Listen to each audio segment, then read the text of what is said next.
Alrighty, game number 4 on the map Mirage. Currently game point for Matreiuss.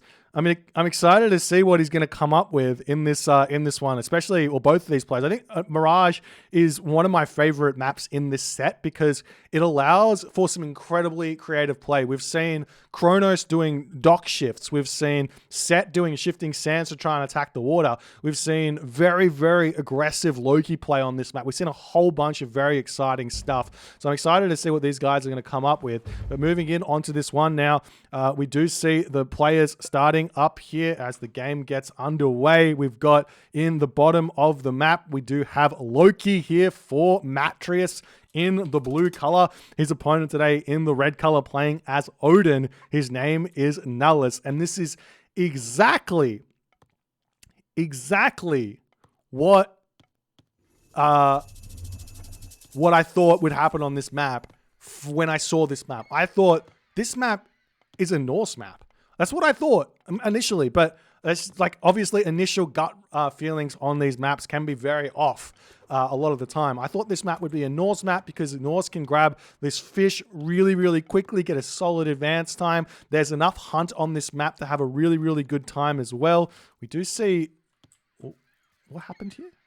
We do see the Great Hunt has come down on this location, and Nullus is going to have a boar here as well to drag underneath his town center. He dragged just the one here.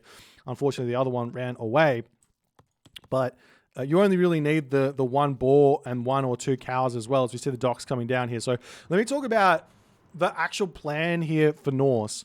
So what ends up happening is Norse gets a huge boost going on in the early stages of the game, because what you can do is you can skip an ox cart for Norse, and you can just go with 2. And what you can actually do is, because you've already got 6 to 9 fishing ships on water, you don't actually need any villagers on food while you advance. So you can just chop wood until you advance, and then you can move forward and start hunting on your secondary deer, on the monkeys and stuff, and then you can spam units really, really fast because you can just drop all your longhouses down, get yourself some wood villages later to start getting yourself the houses and have a really, really good time where that's concerned. But this matchup here, we have Odin versus Loki. Now, if this is a land map, we see the Odin player needing to be really, really aggressive on in this map, in this game. If you're not aggressive, things can be really, really tough for the Odin. So I'm expecting to see Nullus go for a really, really strong Ulfsark rush of some variety onto Matreiuss. And if Matreiuss is going to be expecting this, I expect Matreiuss to be sitting in his base. Just sit back, be defensive, sit in your base, make Herser, make Throw an Axeman, and just try and hold on. You don't even need to go full Herser here to start things off. But we see Matreiuss dropping the temple down. This is very, very tense. If he goes for an Undermine here and a Heimdall rush, this could also be really, really tough for Nullus to defend, as we do see the villagers trying to shoot this boar, but kind of struggling a little bit. Will they be trying to drag this closer to the... I guess it's pretty close to the town center nonetheless. But... yeah, Nullus here, he's got this open gold mine, and Matreiuss kind of might... I don't think Matreiuss actually knows it. He just drops the temple right in the middle of the map there. No holds barred. He's just going for it. We'll see if he's going to work out or not, as we've got the fishing ships already out. It seems like a little bit of a low amount of fish on this location over here. So... I mean, Matreiuss is going to be attempting to advance here as fast as he can. He does have the 3 ox carts out. Final dwarf. Does he garrison the fish? His temple is up. Yeah, there he goes. Going to be going up through Heimdall. You have to expect. There's the Heimdall coming through for Matreiuss as the Skraeling going to be scouting around. We see a whole bunch of villagers over onto wood right now. We've got 6 villagers on wood. That's going to be enough to make himself the Throwing Axeman that he needs. Throwing Axeman and Hurst are going to be really, really strong here as a house does get dropped down. And Nullus now advancing to the next stage as well. Imagine he's going to be he's going through Heimdall as well. I would have thought Freya here would have been a really good option, especially with him sitting at the back. Did Nullus spot the temple? No, he hasn't spotted the temple, but he will be spotting it with the Raven immediately here as that temple is up. The Ulfsark going to be moving back over here. And Matreiuss is going to have a lot of time here to get stuff out. Relic has been uncovered on this map. It is the hardest folly, not the most important of relics here. But the thing is right now for Matreiuss is he hasn't found his hunt. Now, his hunt is probably over on the bottom side of the map. It is. But he hasn't found it yet. So it could technically be up here. It could technically be over here. And he hasn't scouted that one there. So that's making me a little bit nervous here for Matreiuss, because while he does know that there's hunt here, he could move forward onto that. Both players not grabbing their hunt. It's going to be really, really tough, as now the Hearse are going to be fighting off Nullus. Nullus has to retreat back. Do I have to remember... Do these get... No, they don't get healed back up. So we do see a spy getting dropped down onto that Herso there as the Longhouse coming through over onto that location. Nullus has got a lot of wood in the bank here. Lots of villagers on the wood means he's going to be able to spam out those throwing axemen really, really fast here as the Herso are going to drop down there. Wait, what? That's not... Matreiuss, you have to watch Soup's Undermine video, Heimdall Rush video.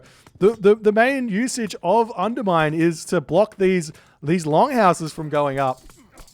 But he picks off this tower over here. He's going to be going after the temple. We do see the Einhjar getting a lot of damage done as the throw and axe is going to start coming through here for Matreiuss. Lots of resources in the bank right now for both players. And we do see that it's exactly what Nullus is doing there. He uses his own Undermine to block that longhouse from coming up as the Hearse are retreating back here underneath this location here. As more units moving forward, we do see the villagers going to come through and try and take this hunt for themselves. Oh, see, they're going onto the berries for some reason there, but that's going to be fine. He's just getting as much resources as he possibly can. More houses need to come down over here for Matreiuss as the army trying to fight through onto this position. We've got three Hearse.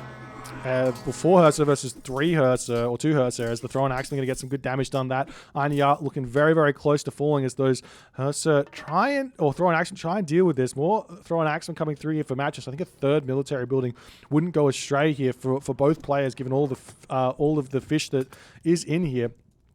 All the extra resources you get as the temple just about to go down. The units sitting over here waiting to engage over there, as now Nullus going to be pushing forward. He's going to be looking to target down the house on this location, but the throw and axe going to be in hot pursuit as the temple does end up going down. Picking off houses here is going to be vitally important, as we do see the micro here from Matreiuss trying to shoot and scoot just a little bit here as Nullus has to retreat back. We've got 54 population to 56 population.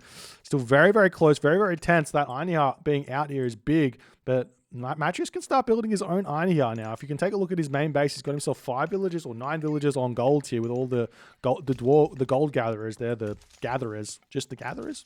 Yes, that's what I'm looking for.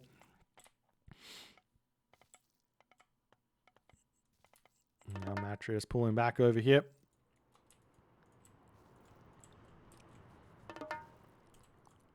And here now popping out over here for Matreiuss. We see the army retreating back. It's just a little bit of a lull here, which does make it a little bit scary for Matreiuss, because he kind of is on a bit of a timer here, because Nullus here, if he gets Heroic Age, he gets Frost, which means he then also gets the Mythic Age, which means he gets Ragnarok. So Matreiuss needs to put some good pressure on, but it looks to me like Nullus is getting a really, really strong army out over here, and Matreiuss not going to be able to fight this at all. We do see medium infantry comes through as well, as Matreiuss now going to have to retreat back. He loses a throw and axe from there as he's pulling away. 80 population for Nullus now, though. He gets himself another Einhjar out. Still going to try and turn around, throw damage through. Do we see a temple up just yet for Nullus? Look at the building positioning here for Nullus.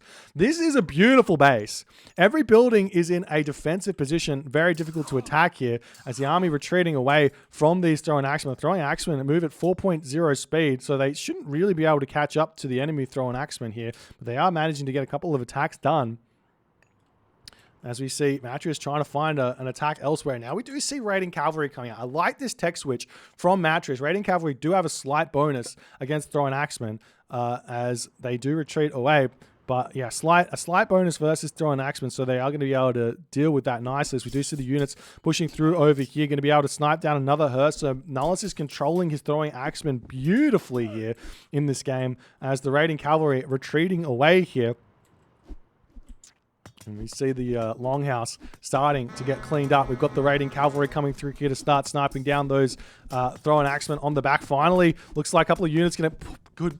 The micro from Nullus here just popping off in this game. We've got 105 pop to Nullus to 80 pop for Matreiuss. He is so far behind as Nullus is just motoring ahead in this game. both players not grabbing their hunt here, which I think has been a big mistake because he could have been spamming units out much, much faster. We do see the thrown axeman going to be ignoring these raiding cavalry for the time being. We see a Valkyrie spawn here. Is that going to be enough to help out as the unit's pulling back over here? We see the micro from Matreiuss trying to hold on, but Nullus is controlling this one just so absurdly good here in this game as the units retreat back here. And Matreiuss, what can he do here? He needs to get up to 115 population to just deal with these thrown axemen. This is just so many axemen in this fight, and all these buildings are going to fall as Matreiuss is going to have to retreat back to his home base. But the problem is that Matreiuss and Nullus are going to be running out of their gold mine here. So it ends up being there's going to be a lot of weaknesses starting to come through on this map, but Nullus has got all the advantages coming forward here. As you see the temple coming down, that means that Nullus is going to be looking to get to the next age. Nullus can also take the villagers off of this wood over here if he wants and just put them over onto this gazelle to push him up to the next age. Do we see Purse Scene for both players? No Purse Scene there for Nullus. Matreiuss does have Purse Scene, so he does have a little bit of an advantage there in terms of food income, but it's not really that much as this longhouse does go down.